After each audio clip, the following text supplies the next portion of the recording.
Hello guys, this is Arkneil Gaming at kukuha tayo ng skin sa Shuffle Draw event. So ang gagawin nyo lang, maglaro lang kayo, task lang guys, sobrang bilis lang.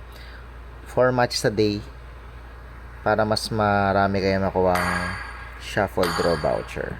So sa account na to, sa third account ko, ang wala lang sa akin ang Lightborn Granger at ang Rafaela. So yan yung mga best rewards na pwede ko makuha kasi meron ako itong mga, ay wala pa pala ako ng elite, pero syempre pwede ko kukuha ng elite skin, diba? Kung pwede ka kumuha ng Lightborn o Epic skin.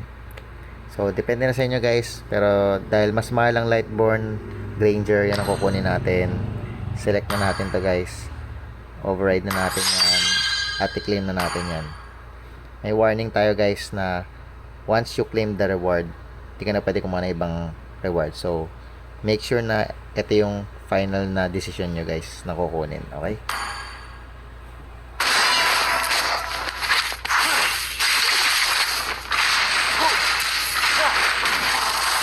Every bullet of mine is a gift for you. Lightborn Ranger, 400 collection points, 539 skins sa aking third account. Thank you for watching. Anong kinuha nyo? Share nyo sa comment down below. Bye-bye. Akala nyo yun guys, nakompleta pa natin tong Lightborn Ranger. Maraming salamat sa Shuffle Draw at makuha natin tong recall ng Lightborn Soul. Dagdag ko lang guys. Thank you for watching ulit. Bye-bye.